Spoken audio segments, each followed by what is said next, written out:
በኢቢኤስ ቴሌቪዥን ላይ በመቅረብ አዲስ ምዕራፍ በተባለ ፕሮግራም ላይ የህይወት ታሪኳን ይፋ ያደረገችው የብርቱካን ተመስገን ጉዳይ አሁንም አነጋጋሪነቱ እንደቀጠለ ይገኛል። ጉዳዩ እጅግ ውስብስብ እንደሆነና ብዙ ተዋናዮችም እንዳሉበት አንዳንድ ታማኝ ምንጮችም በመዘገብ ላይ ናቸው።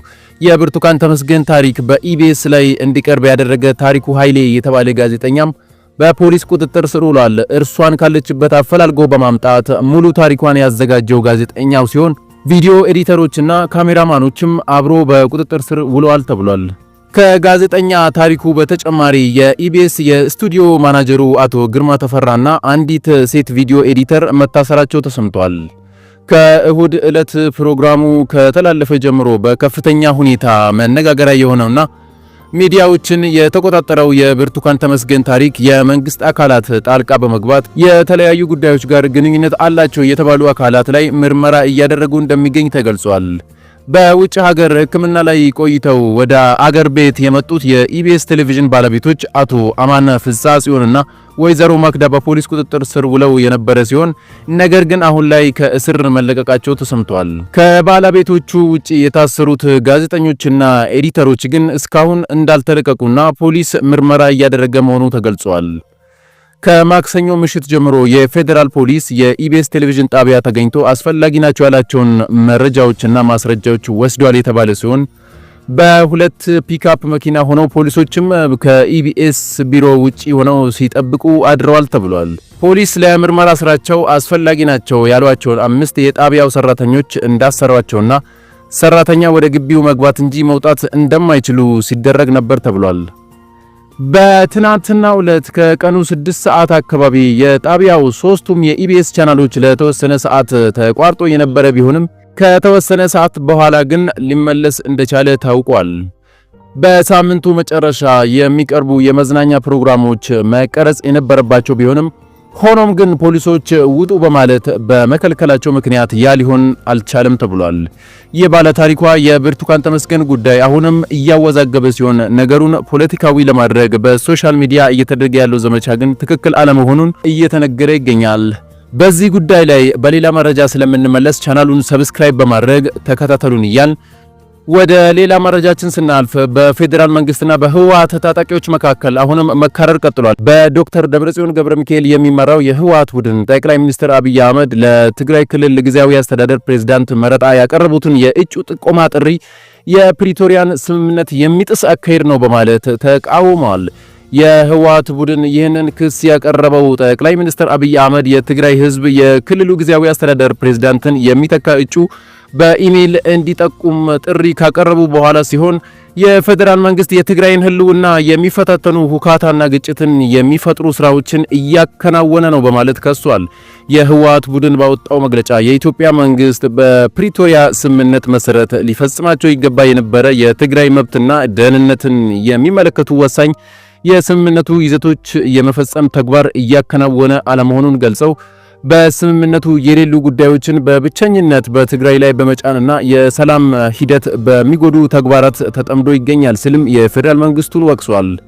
ጠቅላይ ሚኒስትር አብይ ትናንት በማህበራዊ ሚዲያ ገጾቻቸው በትግረኛ ቋንቋ ባስተላለፉት መልእክት የፕሪቶሪያ ስምምነትን ተከትሎ በ2015 ዓ.ም የተቋቋመው የትግራይ ክልል ጊዜያዊ አስተዳደር የ2 ዓመት ሥራ ጊዜ መጠናቀቁን ከገለጹ በኋላ ይሁን እንጂ ጊዜያዊ አስተዳደሩ በእነዚህ ጊዜያት ውስጥ በክልሉ መደበኛ መንግስት ለመመስረት የሚያስችል ምርጫ ለማከናወን ሁኔታዎችን ማመቻቸትን ጨምሮ ማከናወን የነበረበትን ቁልፍ ተግባራቶች በወቅቱ ማከናወን እንዳልቻለ ጠቅሰዋል። በክልሉ ያለውን ነባራዊ ሁኔታ ከግምት ውስጥ በማስገባት የህግ ማሻሻያ ተደርጎ የጊዜያዊ አስተዳደሩ የቆይታ ዘመን በ1 ዓመት እንዲራዘም እንደሚደረግና ላለፉት 2 ዓመት በአቶ ጌታቸው ረዳ ሲመራ የነበረው ጊዜያዊ አስተዳደር የስልጣን ዘመኑ ሲራዘም አዲስ ፕሬዝዳንት እንደሚሾምለት ጠቅላይ ሚኒስትሩ አስታውቋል። በዶክተር ደብረጽዮን የሚመራው የህወሓት ክንፍ መግለጫ በትግራይ የተቋቋመው ጊዜያዊ አስተዳደር የፕሪቶሪያ ስምምነት ውጤት እንጂ የኢትዮጵያ መንግስት የተናጥል ውሳኔ ውጤት አይደለም በማለት አጽንኦት ሰጥቷል። ይሁን እንጂ ይህንን የስምምነት ድንጋጌ የሚጥስ እንቅስቃሴ እየተደረገ ይገኛል ሲል ከሷል። የህወሓት ቡድን እንዳስታወቀው የጊዜያዊ አስተዳደሩ ምክትል ፕሬዝዳንት የሆኑት ሌተናንት ጀነራል ታደሰ ወረደ ፕሬዝዳንት እንዲሆኑ የህወሓት ማዕከላዊ ኮሚቴ እንደወሰነና ይህ ውሳኔ በኢትዮጵያ መንግስት በኩልም ተቀባይነት ካገኘ በኋላ ጠቅላይ ሚኒስትሩ ያቀረቡት የእጩ ጥቆማ ጥሪ ግን ይህንን ስምምነት ወደ ጎን በመተው የተከናወነ መሆኑን በመግለጽ ተቃውመዋል።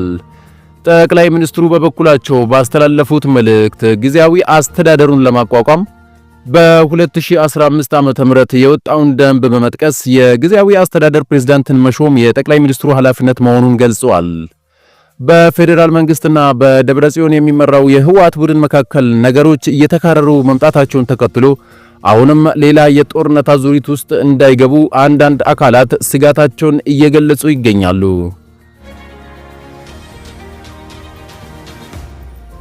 ወደ መጨረሻው መረጃችን ስናልፍ በፌዴራል የመጀመሪያ ደረጃ ፍርድ ቤት አራዳ ምድብ ችሎት በቀነኒ አዱኛ ህልፈት የተጠረጠረው አርቲስት አንዱዓለም ጎሳ ላይ ፖሊስ የጠየቀውን ተጨማሪ የምርመራ ጊዜ መፍቀዱን አስታውቋል። በትናንትናው ዕለት ለችሎቱ እስካሁን የተገኘውን የምርመራ ውጤት ያቀረበው መርማሪ ፖሊስ የሟች አስክሬን ምርመራ ያሳየው ሟች ከከፍታ ቦታ ወድቃ ህይወቷ ማለፉን ነው ብሏል። ከዚህ በተጨማሪ ሟች ህይወቷ ካለፈበት ስፍራ የምርመራ ናሙና ተወስዶ ለፌዴራል ፖሊስ ፎረንሲክ ምርመራ ቢሮ ተልኮ ውጤቱም እየተጠበቀ ነው ተብሏል። የተጠርጣሪው የእጅ ስልክ በብሔራዊ መረጃና ደህንነት በኩል እየተመረመረ እንደሚገኝም የገለጸው ፖሊስ ይህም ውጤቱ እንዳልደረሰለት ለችሎቱ በማስረዳት ተጨማሪ የምርመራ ቀናትን ጠይቋል። የአርቲስቱ ጠበቃ በበኩሉ የቀረበው የአስክሬን ምርመራ ውጤት እንደሚያሳየው ሟች ከከፍታ ወድቃ ህይወቷ ማለፉ እንጂ የፍቅረኛዋ እጅ እንዳለበት የሚጠቁም ባለመሆኑና ፖሊስ ቀሩኝ ያሏቸው ማስረጃዎች ሆስፒታልና በደህንነት ተቋማት እጅ የሚገኙ በመሆኑ ተጠርጣሪው እነዚህን ማስረጃዎች ያጠፋቸዋል ተብሎ ስለማይጠበቅ በዋስ እንዲለቀቅ ለችሎቱ ጥያቄ አቅርቧል። ግራ ቀኙን ያዳመጠው ፍርድ ቤቱ ፖሊስ የቀሩትን ምርመራዎች እንዲያጠናቅቅ የተጨማሪ 12 ቀናት ጊዜን በመፍቀድ ለመጋቢት 29 ቀን 2017 ዓመተ ምህረት ተለዋጭ ቀጠሮ በመስጠት የዋስትና መብት ጥያቄውንም ውድቅ ማድረጉን ተከትሎ ድምፃዊ አንዱዓለም ጎሳ በእስር እንዲቀጥል ተደርጓል ተብሏል። ክቡራትና ክቡራን ቤተሰቦች የአሁኑ መረጃችን ይህን ይመስል ነበር። አዳዲስና ወቅታዊ መረጃዎች እንዲደርሳችሁ ይህን ቻናል ከታች ሰብስክራይብ አድርጉ እያልን በቀጣይ መረጃ እስክንገናኝ ድረስ ሰላም።